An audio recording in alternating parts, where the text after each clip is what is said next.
Welcome to Ricky Nelson Coaching. Dan siang hari ini saya bersama dengan senior saya, luar biasa. Terima kasih buat Anda semua yang terus menyaksikan Ricky Nelson Coaching di channel YouTube ini. Selamat siang, Coach RD. Selamat siang, Coach Ricky. Terima kasih sudah datang.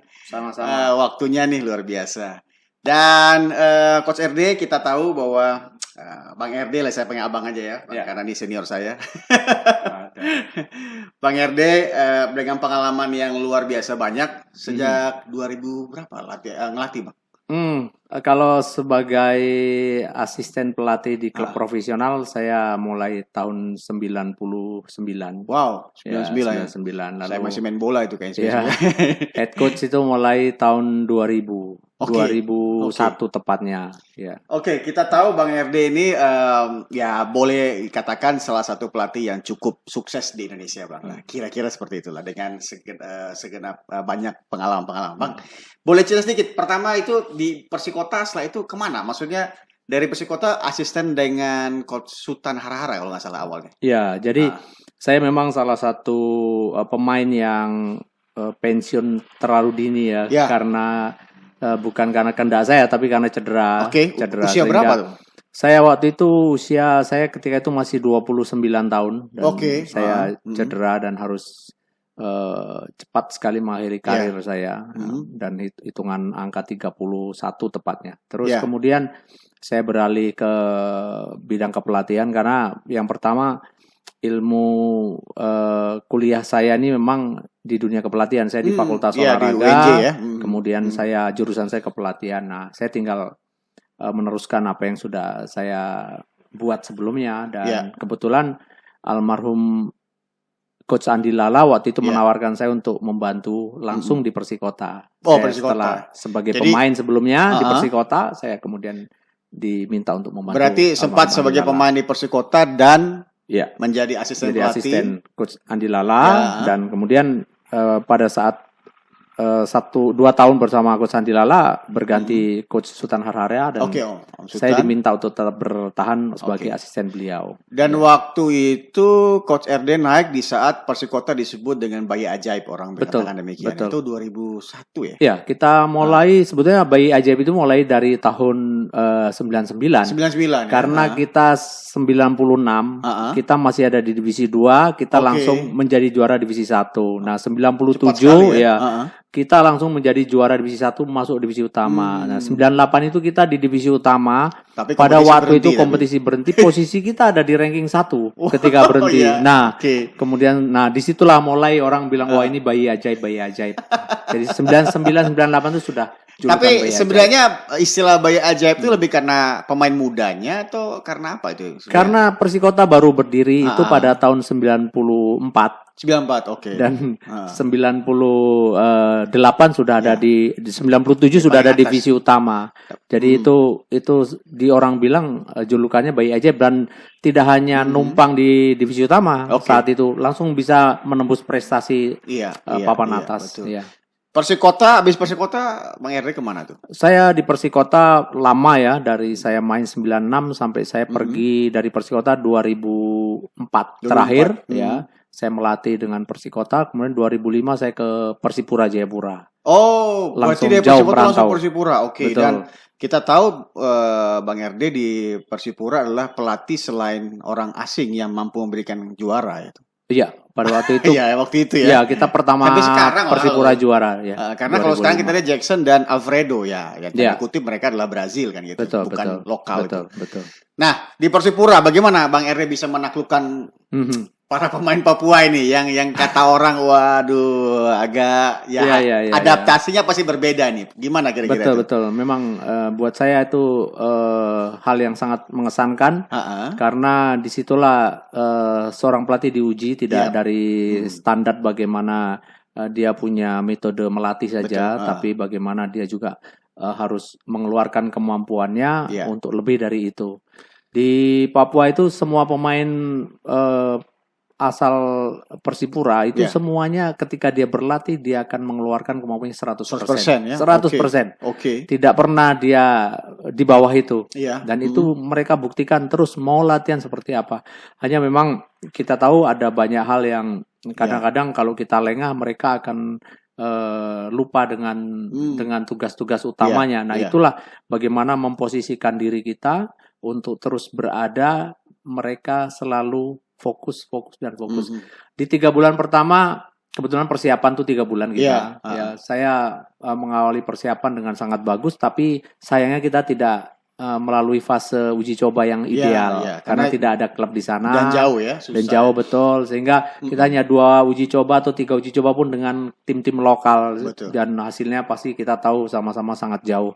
Dan itulah kemudian di awal-awal musim itu kita prestasinya naik turun. Iya ya, belum stabil, kita menang kalah seperti itu, sehingga memang dari sisi permainan pun saya nggak puas. Nah, terus juga ada beberapa hal yang terjadi di dalam masa perjalanan itu, dan itu sempat tadinya membuat saya ini agak berat ini. Nah, tapi kemudian ada satu situasi yang justru itu membuat saya percaya diri ya, ketika kita main di Jepara, kita kalah di Jepara. Di dalam perjalanan itu ada momen yang saya nggak bisa lupakan. Ada beberapa. Apa itu? Saya tidak bisa cerita, tapi yang pasti ada banyak pemain yang waktu itu tidak fit untuk kita berada di melanjutkan perjalanan ke Cilegon. Nah, sampai di Cilegon kita ngelawan Pelita KS itu semua saya kumpulkan. Kemudian saya buat komitmen bersama dengan pemain. Ya, saya bangun rasa tanggung jawab yang tinggi dari pemain untuk kalau kita mau mencapai target, mesti harus hadir dari diri kalian, rasa memiliki klub ini, punya tanggung jawab pribadi. Nah, kemudian saya tawarkan kepada mereka beberapa syarat. Kalau kamu melanggar aturan ini, silakan, Anda yang menentukan denda. Jadi pemain yang suruh menentukan denda lewat kapten. Itulah yang terjadi, sehingga kemudian kita mulai berjalan efektif, dan itu mulai bisa dimengerti tujuan dari kenapa kita membuat seperti berarti itu. Salah satu menurut Coach RD atau Bang RD, salah satu trik ya, ini trik ya untuk bagaimana kita menangani teman-teman kita dari pemain Papua ini adalah mencoba memberikan mereka pilihan gitu, atau saya memberikan mereka semacam tanggung jawab. Tanggung jawab yang datangnya dari mereka justru. Jadi bukan saya hadir sebagai orang yang punya power, saya mengatakan kamu saya denda. Itu malah sulit kalau kayak gitu. Saya malah mereka silakan. Menurut kamu kalau seperti ini baik atau tidak? Nah, kalau tidak sekarang, bagaimana kalau kamu melakukan itu? Kira-kira apa punishment-nya? Jadi hal itu yang saya gali. Jadi itu yang membuat mereka berpikir lah ya. Betul. Mereka berpikir terus, wah ini bagaimana nih kan ini. Jadi itu yang membuat mereka jadi bertanggung jawab. Dan setelah itu praktis berubah ya. Setelah 9 pertandingan di awal sampai dengan akhir kita tidak terkalahkan. 2015. 2005, sorry. 2015 itu kan berhenti. 2005. Habis dari Persipura ke Sriwijaya. Saya enggak. Dari Persipura sebetulnya saya lanjut kontrak waktu itu dengan Persipura, tapi tiba-tiba saya status saya kan sebagai prajurit TNI dan saya berkantor di Jakarta. Sebenarnya ketika saya ke Papua itu di pertengahan musim saya sempat ada salah paham dengan komandan satuan saya, sehingga saya harus sempat kembali juga ke Jakarta. Tapi kemudian saya bisa kembali ke Papua atas kebijakan komandan, sehingga ketika selesai kompetisi komandan panggil lagi, menyuruh saya kembali dulu.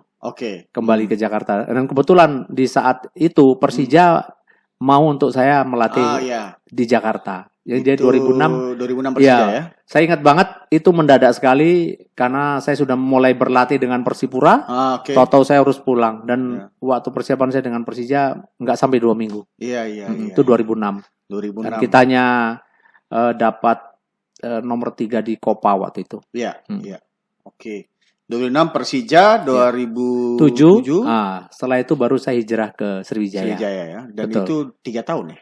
Saya dengan Sriwijaya FC itu 3 musim. 3 musim ya? 3 musim. Sampai 2010. 2010. Terakhir yang kita tahu juara Copa itu. Copa ya. Jadi Copa kita, betul. Copa berturut-turut kita juara 3 kali ya. 2007, 2008, 2009, 2010. Bang, kalau kita melihat perjalanan yang cukup panjang dengan tim-tim besar ini, sebenarnya Bang RD melihat sepak bola menurut Bang RD ini apa sih? Orang sempat sama Ganesha bikin buku lah ya, possession ya, betul. ball possession segala macam. Nah, orang akhirnya mengtrademark bahwa Coach RD adalah pelatih yang menganut possession football. Ya. Apakah demikian secara pribadi filosofinya? Oke. Saya mengawali menjadi seorang pelatih, jujur saya lebih mencoba untuk melatih dengan otodidak waktu itu. Saya melihat bagaimana senior saya bekerja, lalu saya coba implementasikan di lapangan, tentu dengan beberapa ilmu pengetahuan yang saya dapat. Karena saya juga terus menggali dari beberapa referensi dari teman-teman atau juga dari beberapa buku yang saya baca. Kemudian saya coba aplikasikan, dan di Persikota orientasi saya bermain waktu itu belum pada kemampuan position. Jujur, saya masih bermain lebih memperkuat lini pertahanan. Saya lebih fokus kepada how to defense. Dan makanya boleh dilihat di statistik ketika Persikota menangani Persikota, tim yang paling sedikit kebobolan. Karena memang fokus pertahanan. Betul, dan kita coba menyerang dengan counter. Karena memang saya belajar situasi itu ada dari Coach Sultan Harara. Coach Sultan memang orang yang sangat bagus ketika itu di dalam memanage latihan dan kemudian mencoba untuk mengaplikasikan di dalam satu bentuk permainan. Itu saya senang. Dan itu saya ikutin karena menurut saya itu hal yang baik. Nah, lalu mulai imajinasi saya itu berkembang ketika saya 2004 dikasih kesempatan ikut kursus international license di Jerman. 2004. Nah, disitulah saya mulai melihat ada banyak hal yang positif dari permainan sepak bola ini. Terutama bagaimana membangun latihan untuk tujuan tertentu di dalam sebuah permainan itu bisa dicapai. Jadi sangat terlihat progresnya dari latihan 1, 2, dan ketiga itu. Strukturnya latihannya Betul, struktur latihannya itu terjelas dan jelas sekali, dan juga kemudian peningkatan dari proses latihan itu kelihatan dengan jelas. Dan itulah yang kemudian saya coba, saya selama ini senang sekali kalau saya pribadi main bola. Saat saya dengan Om Hindarto, dengan Persija dulu, saya selalu diingatkan, ayo kuasai bola, jangan hilang bola, jangan hilang bola, jangan hilang bola. Itulah yang tertanam di hati saya. Dan kemudian saya mencoba, kenapa kok nggak saya coba? Nah, makanya ketika saya pulang dari sana, kebetulan saya megang Persipura. Disitulah saya benar-benar praktekan kerja saya 2005 itu. Kita punya persiapan 3 bulan, dan waktu itu memang kita tahu mungkin kalau kita nonton di final, kita sangat mendominasi sekali permainan possession Kita artinya banyak memang didukung oleh para pemain yang memang kuat dalam hal. Dan ditambah itu tadi, kita melakukan itu hari demi hari. Setiap hari di dalam proses latihan itu selalu ada latihan yang tujuannya adalah penguasaan bola. Dan itu akhirnya menjadi sebuah keyakinan buat Bang RD untuk saya mau yang seperti ini. Betul, itulah kemudian menjadi hal yang menurut saya perlu untuk saya pertegas mengenai filosofi bermain seperti apa, dan itu terus saya lanjutkan. Jujur ada beberapa hal yang bisa saya lakukan dengan baik, tapi tentu saja ada hal yang kurang baik karena memang ini sangat membutuhkan sekali masa persiapan.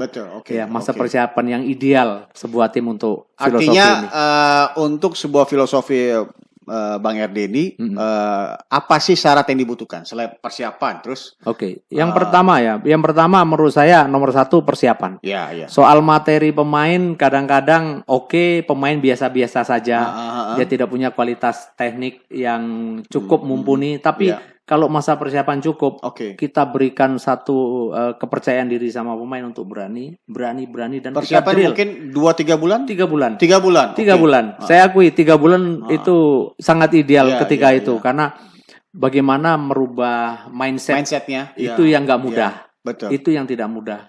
Dan kemudian bagaimana kita mencoba untuk terus melakukan hal itu. Bahkan kadang-kadang saya topik latihan hari ini tidak pada topik yang lain, tapi selalu saya warm up. Sudah saya isi dengan penguasaan bola, dengan possession selalu itu. Jadi itu yang terus kita lakukan sehingga otomatisasi pemain akan jalan di lapangan. Tapi waktu itu saya belum pernah berpikir possession seperti sekarang. Oke, ya. Yang lebih tajam, progressive possession. Saya yang penting pemain menguasai bola di mana dia berada. Dari lini ke lini berusaha. Kalau tidak bisa jangan dipaksa kembali lagi terus. Berarti berjalan dengan waktu sekarang ada perubahan sedikit nih. Ya, pasti. Iya. Ya karena kita lihat sekarang sepak bola ya possession tapi memang sudah lebih cepat ke depan ya. Betul. Dibanding mungkin dulu lebih lama tapi di belakang bolanya seperti itu ya. Betul. Nah, kesulitan kalau kita melatih di Indonesia ini salah satunya apa Bang untuk possession nih? Nah, itu tadi yang pertama soal mindset. Ya, mindset ya. Karena jujur banyak pemain di Indonesia nih yang mungkin berbeda filosofi permainannya ketika dilatih oleh teman-teman yang lain. Dan itu sah-sah saja karena masing-masing pelatih tentu punya filosofi berbeda. Dan ini saya buktikan betul-betul bahwa membutuhkan waktu yang ideal bahkan kepada tim sekelas Persija. Nah, saya dengan Persipura pertandingan ke-9 saya baru bisa mendapatkan grip anak-anak bermain. Jadi 2-3 bulan Iya, baru ke-9 karena nggak ada uji coba. Karena tidak ada uji coba tadi. Itu problem. Kemudian saya lanjut ke Persija. Itu baru putaran kedua. Bayangkan putaran kedua karena kita nggak ada masa persiapan ideal. 2 minggu kita main. Baru putaran kedua kita naik kita nomor 2 waktu itu kita masuk 8 besar. Nah kemudian dengan Sriwijaya FC sangat ideal. Saya punya masa persiapan 2 bulan setengah. 2 bulan setengah ya. Kemudian uji coba di situ total. Uji coba tuh ada 15 pertandingan. Uji coba. Mulai saya lakukan tur Jawa, kemudian saya tur Sumatera, ikut turnamen segitiga. Nah kemudian kompetisi langsung kita bisa ketemu. Dan memang terlihat dengan beda sekali. Tadi yang selain waktu, mungkin fasilitas kali ya, infrastruktur. Infrastruktur karena mempengaruhi juga besar untuk kita bisa efektif. Tapi juga contoh ya di Papua sebetulnya kalau kita bicara infrastruktur tidak terlalu baik waktu itu. Beda dengan sekarang lah. Betul. Tapi kita bisa menyiasati itu dengan membuat satu kolom lapangan latihan yang mungkin seperempat lapangan bagian itu pasti ada yang bagus. Pasti. Dan itu di situ kita maksimalkan. Jadi di situ coba terus ya. Dimaksimalkan di lapangan yang bagus itu. Betul. Luar biasa. Dan apakah ini masih terus berlangsung sampai ketika Bang RD di Malaysia? Jadi ini agak panjang nih. Nah di Malaysia saya punya case yang sama. Karena sama. Ketika saya menangani tim nasional itu juga punya problem yang sama. Nah di Malaysia dominan banyak sekali klub-klub yang tidak memainkan sepak bola possession. Banyak sekali. Dan ketika saya masuk di Malaysia itu sulit. Bahkan saya mencoba untuk melatih build up itu membutuhkan waktu yang sangat lama. Nah makanya saya sempat kena peringatan oleh manajemen. Itu setelah saya melewati 7 pertandingan. Itu udah kompetisi? Sudah. Sudah kompetisi ya? Sudah kompetisi 7 pertandingan. Penampilan kita nggak baik. Karena mungkin itu tadi pemain berusaha. Saya tahu pemain berusaha, tapi mungkin mereka belum terlalu percaya diri. Ketika lawan melakukan tekanan di lini belakang, kemudian dia panik, sehingga ketika dia lepas bola kita nggak dapat situasi yang sudah kita ciptakan dalam latihan. Kemudian yang ada mereka tidak bisa kontrol apa yang dilakukan selanjutnya. Nah, dan itu yang tidak ketemu sehingga saya dapat warning ketika itu. Tapi sekali lagi entah sekitar pertandingan ke-8 atau ke-9 itu kita mulai dan hasilnya luar biasa. Kita dapat tim saya waktu itu dari divisi 2 ya. Kita playoff. Premier League ya. Dari Premier kita playoff, kita langsung masuk Super League. Nah, kita hadapi tim-tim lumayan berat di situ. Nah, pemain-pemain saya pemain-pemain muda sekali. Dan kemudian kita bisa finish di urutan ke-6 dan kita mendapat peringkat bagus di Malaysia Cup dengan kita masuk semifinal. Artinya gini, Bang RD, apa sih yang kita bisa pelajari supaya seorang pelatih mampu mengaplikasikan filosofinya itu?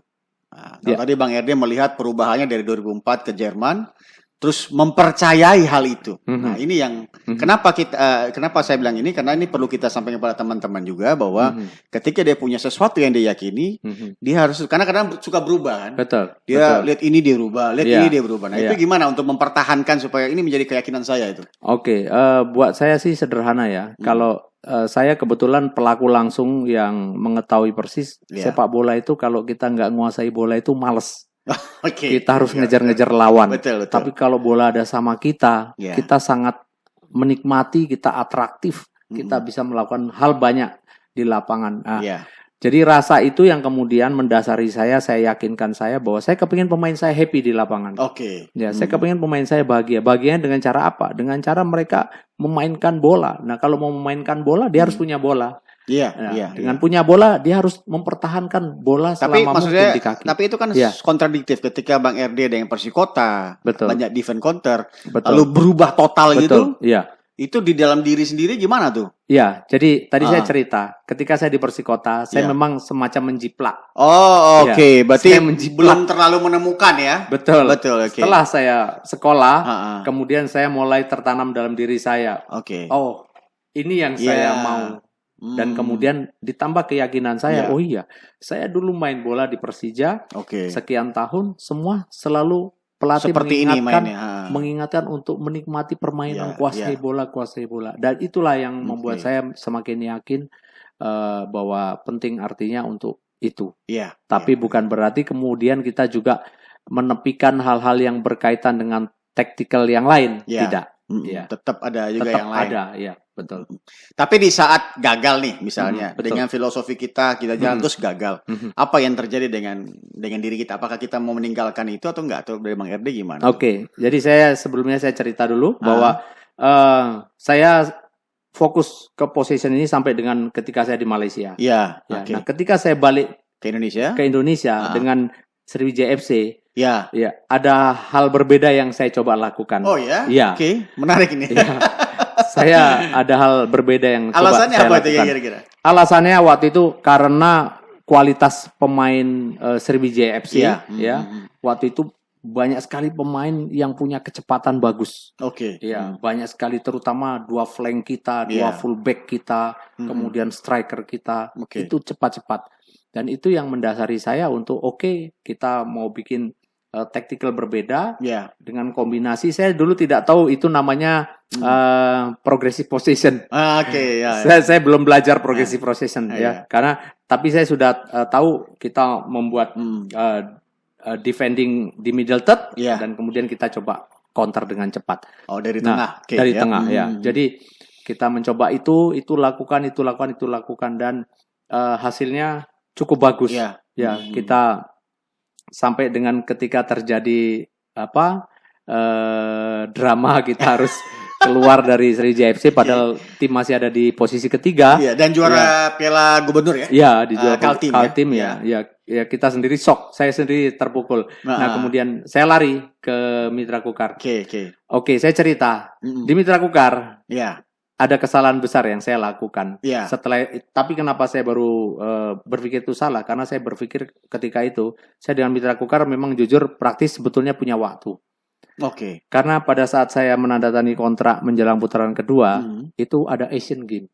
Ada 1 bulan sehingga 1 bulan tuh free. Tapi repotnya ketika itu saya sedang mengikuti kursus pro license sehingga saya tidak bisa bersama tim. Akhirnya program saya kirim kepada asisten. Saya sebenarnya mengusulkan kepada manajemen untuk saya bawa 1 asisten coach sendiri. Yang sudah terbiasa kerja dengan saya. Tapi memang nggak masuk lah ya. Waktu itu memang kita mengerti itu ada problem lain dengan klub. Sehingga tidak terpenuhi. Itulah yang kemudian membuat saya dalam tanda kutip salah saya. Karena bagaimanapun saya punya waktu, tapi repotnya saya harus menyelesaikan pro license modul 3 di Bandung dan di Bogor. Jadi 2 modul itu. Nah, ini sehingga ketika kompetisi jalan, kita sulit jujur sekali kita akhirnya merubah formasi. Kita coba lagi rubah formasi. Paling banyak saya merubah formasi ketika saya di Mitra Kukar. Coach RD, Bang RD, kita tahu pernah juara Liga Indonesia dan 2018 yang sama Mitra Betul. 2018 pernah mengalami ya akhirnya turun. Betul. Orang bilang begini Coach. Iya. Coach Rahmat Darmawan di Liga 1 dengan Mitra Kukar, Ricky Nelson dengan Persik Kendal Liga 2. Jadi kita punya kesamaan nih. Oke. Nah, artinya saat gagal itu seperti apa? Apa yang terjadi? Ya, itu mimpi buruk buat saya ya. Yeah. Karena bagaimanapun no excuse buat seorang coach. Iya. Bad result is coach. Iya. Ya. Jadi saya tetap membuat satu statement bahwa ini tanggung jawab buat saya dan itu jujur itu nggak mudah. Bahkan saya ketika ikut kursus modul 4 di Jogja setelah momen modul 5 itu konsentrasi saya belum bisa fokus, masih sulit untuk move on ya, karena buat saya kenapa kok bisa seperti ini, bisa seperti ini, semacam walaupun jujur nggak mudah ketika kita menghandle sebuah tim tanpa kita bisa menambah atau mengurangi pemain, kemudian juga tanpa kita punya waktu yang cukup. Memang saya akui itu sesuatu yang tidak mudah. Jadi memang situasinya agak kacau balau waktu itu secara pribadi ya. Iya. Karena memang momen saya ngambil keputusan itu saya yang salah. Iya. Artinya berarti kuncinya adalah memang kita di saat kita gagal adalah ya udah terima kegagalan tersebut berarti. Iya, betul. Itu sebagai tanggung jawab kita betul. gitu. Oke, berarti tanpa alasan betul. Artinya jangan kita menyalahkan orang lain, menyalahkan situasi. Salahkan diri sendiri. Ya, dan itu akhirnya membuat kita bisa naik pelan-pelan ya berarti. Oh iya. Oke, luar biasa. Dan akhirnya setelah itu 2019 ke PS Tira. Iya, PS Tira dan betul. Pelan-pelan mulai enak lagi lah. Oh ya, betul. Tapi di endingnya juga nggak enak juga. Oke. Tapi ya artinya saya simpulkan untuk pertama ini bahwa filosofi dari permainan adalah attacking, tapi pasti ada keseimbangan dong. Pasti. Oh iya, pasti, betul. Wajib betul. lah ya. Karena buat kita tentu setelah kita belajar dalam pro license kemarin bagaimana sepak bola ini sekarang begitu banyak sekali, begitu kaya sekali tentang strategi, spesifik strategi dan ada banyak varian-varian di dalam formasi main, ketika defense, ketika attack, dan itu membuat saya juga harus belajar. Karena kalau kita tidak belajar, saya kalah sama coach Ricky Nelson nanti. Saya kalah dengan coach-coach muda yang lain dan itu buat saya bagus ya, karena saya puas karena ngelihat luar biasa coach-coach muda saat ini. Mereka sangat pintar, sangat banyak sekali punya referensi yang kuat dari ilmu-ilmu pengetahuan yang mereka miliki. Terakhir Bang RD, apa sih selain filosofi di lapangan, apa sih harus menjadi kekuatan seorang pelatih? Filosofi secara pribadinya, karakter dia yang menurut Coach RD itu pelatih itu harus apa supaya dia bisa bertahan dengan tadi kita bicara sukses, kita bicara ada gagal juga. Nah, apa yang harus dimiliki supaya dia bisa punya mentality yang strong lah gitu? Ya, nomor 1, tanamkan rasa tanggung jawab yang tinggi sebagai seorang pelatih, bahwa pelatih itu adalah orang yang harus bertanggung jawab ketika tim ini gagal. Sering saya bilang kepada semua pemain, ketika kalian menang, ini kemenangan kalian. Tapi ketika tim saya kalah, ini kekalahan saya. Berarti, jadi kita harus berani untuk mengambil tanggung jawab itu. Ya. Kemudian saya rasa yang berikutnya bahwa psikologi kepelatihan itu menurut saya akan menjadi sesuatu yang sangat juga menjadi dominan ketika kita menghadapi atau menghandle sebuah tim profesional, di mana di situ kita tahu ya ada pemain-pemain dengan latar belakang yang berbeda, ada pemain-pemain bintang, ada pemain-pemain dengan nama besar yang tentu masing-masing punya ego yang sedikit berbeda ya, dan bagaimana kita menghandle itu. Nah, disitulah pentingnya ilmu psikologi kepelatihan kita ya. Dan itu juga sangat penting. Dan yang paling penting menurut saya juga ada yang ketiga adalah kita harus mampu juga menjadi contoh. Teladan ya. Menjadi teladan bagi para anak didik kita. Jangan kita melarang mereka merokok tapi kita ngerokok. Jangan kita ngelarang lu jangan minum minuman, jangan mabuk tapi kita mabuk. Itu enggak susah, enggak nyambung, itu susah ya. Mereka nanti kalau kita kasih tahu banyak omong. Ya, yang paling penting ya juga nomor 4 adalah bagaimana kita harus seintens mungkin ya untuk membangun komunikasi. Itu masih bagian yang kedua sebenarnya dari psikologi kepelatihan. Tapi intensitas komunikasi kita ya memang tidak hanya ketika kita ada di lapangan, tapi juga ketika di luar lapangan penting untuk kita kadang-kadang kita say hi dengan pemain, dengan keluarganya. Kalau dia kebetulan kita ketemu keluarganya, itu bagian yang penting juga. Artinya ada tanggung jawab tadi. Ya, kemudian ada sisi. Oke, jadi ada tanggung jawab tadi, Bang Erde, tanggung jawab. Terus apa tadi kedua? Psikologinya dia harus belajar psikologinya. Yang ketiga kita harus menjadi teladan. Dan keempat tadi komunikasi intens dengan pemain. Dan ini yang harus dimiliki seorang pelatih supaya dia bisa terus menghandle tim menghandle pemain-pemain yang ada. Oke, luar biasa filosofi yang coba Coach Ere ceritakan pada siang hari ini. Oke, kita